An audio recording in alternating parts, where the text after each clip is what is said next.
Now the Three Martini Lunch with Greg Columbus and Jim Garrity.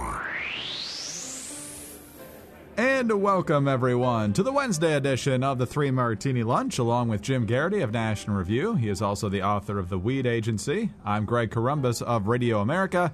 Good, bad, and crazy martinis for you today as usual, although the good martini is a little bit different than our normal fare. That's good that this is being talked about, not good that this is happening. Frank Luntz, most people know, is a man who is a wordsmith. Words that work is kind of his mantra. He is good at messaging for Republican candidates around the country. He was on Media Buzz with Howard Kurtz, and they had just done a focus group session on the way that the media works, and a lot of people had talked about how they don't trust certain outlets and they do trust certain other outlets, and Frank Luntz says this is why. The problem is partially with the consumers themselves. We don't watch news to inform us anymore. We watch news to affirm us.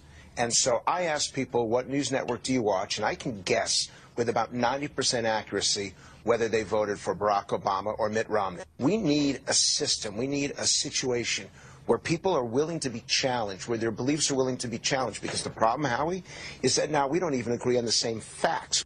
So, Jim, just to clarify, we still encourage folks to listen to Radio America and read National Review, but it's really important to get a broad scope of things to not only learn as many facts as you can, but understand where different arguments are coming from. Yeah, and I think that those of us who find ourselves in ideological media, and quite proudly, and I don't think there's necessarily anything wrong with it. In fact, I think it's probably more honest to, let your listeners and readers and viewers know where you're coming from so they can take that into their assessment of things.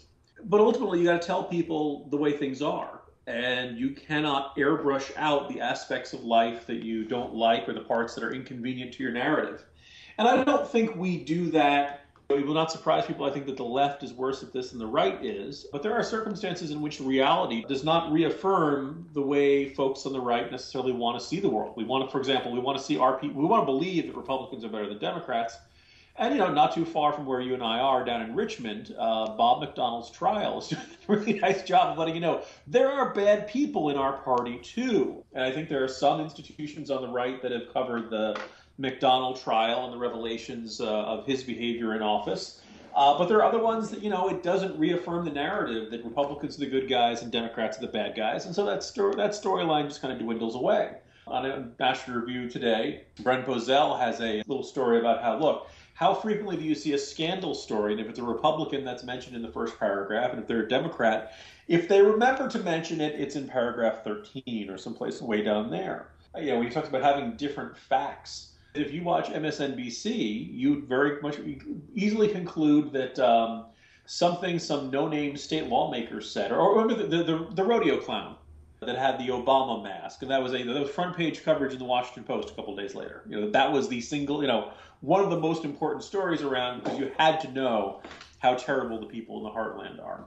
It's hard to believe that some of these institutions aren't aware of this and recognizing that, I don't mind, news having a viewpoint as long as you acknowledge the contrary evidence, as long as you acknowledge that, when your guys screw up and the bad guys get something right.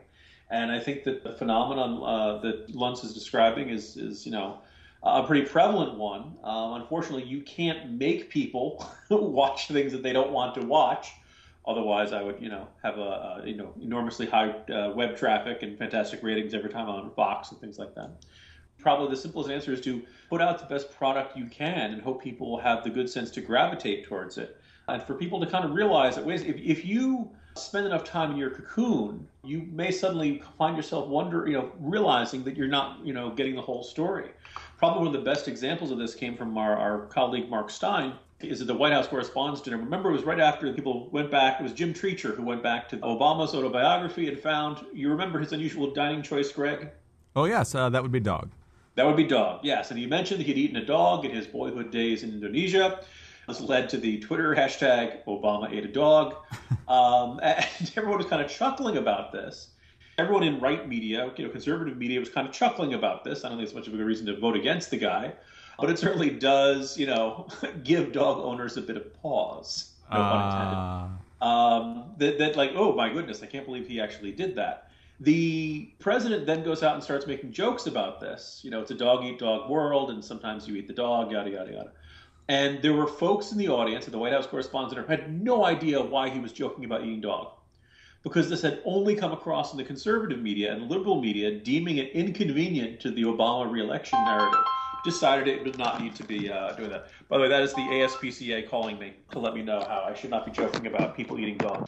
Anyway, on that happy note, hopefully people, explore enough of the other side so they get well informed about what's going on, because otherwise people can walk around oblivious and think that, for example, Obama's foreign policy is working just fine.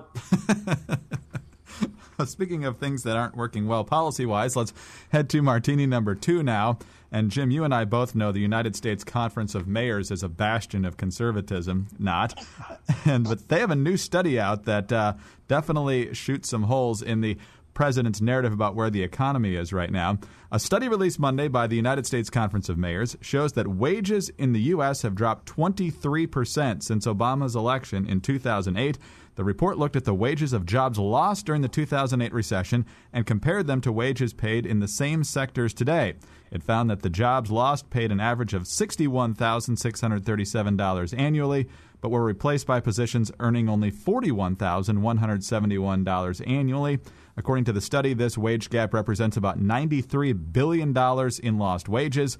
Under a similar analysis conducted by the Conference of Mayors during the 01-02 recession, the wage gap was only 12% compared to the current 23%, meaning the wage gap has nearly doubled from one recession to the next. And this analysis of the report coming from Red Alert Politics. So, Jim, even though we've officially gotten back the number of jobs we had prior to the recession, it's not the same thing. Yeah, and just kind of to put another log on the fire of this bonfire of the vanity of the contention that we're having this wonderful economy. Jim Pethokoukis over at AEI, contributor at National Review, mentioned that they fully expect that GDP number that was so great last quarter at 4% probably going to be revised down. Some think 3.8, some think 3.6. Generally a pretty good number, but again, not this gargantuan, fantastic number that had everybody doing cartwheels. Greg, we strongly suspect that when the economy is really booming, don't you think you should feel it? Yes. I don't necessarily mean like, tingling sensation that's generally a sign that you're having some sort of health issue, or you're Chris Matthews and you're listening to Obama, but more of a sense of like you just see wage growth and a sense of greater buying, new businesses opening up, all kinds of little house prices going up. All kinds of little indicators of more economic activity going on, people feeling like and acting like they're doing better than they were.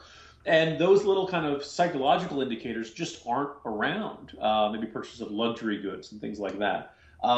So, for really a couple of years now, the administration has been saying, no, things are getting better. And most Americans probably feel like they're treading water, even if they manage to get their jobs back after the dawn of the Great Recession in 2008, 2009.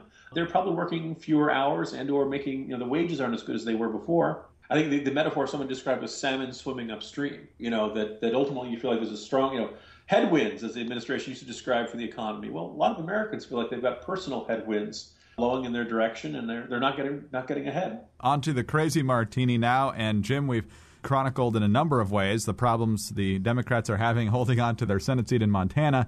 Max Baucus left to become the ambassador of China. He wasn't going to run for re-election anyway. Then they appointed the lieutenant governor, John Walsh, to the seat. He stepped down last week from the campaign after this plagiarism scandal, and no other Democrat in Montana seems to want to take on what seems to be a badly sinking ship at this point, to the point that an online draft effort is underway in Montana to draft actor Jeff Bridges, known for his role as the dude in the cult classic The Big Lebowski, to replace Walsh on the ballot in November. A Facebook page, Jeff Bridges for Montana U.S. Senator, had nearly 4,000 likes as of Tuesday morning. It bills itself as the Montana Citizens Movement to draft Jeff Bridges to run for the Montana U.S. Senate seat. However, on the Howard Stern Show, which is always where people go to talk about serious political matters, he says, I look down and I see this thing, Jeff Bridges for senator, and I said, what? There's a group of people that have called in and want me to run for senator of Montana, like 1,000 people. And I said, Sue?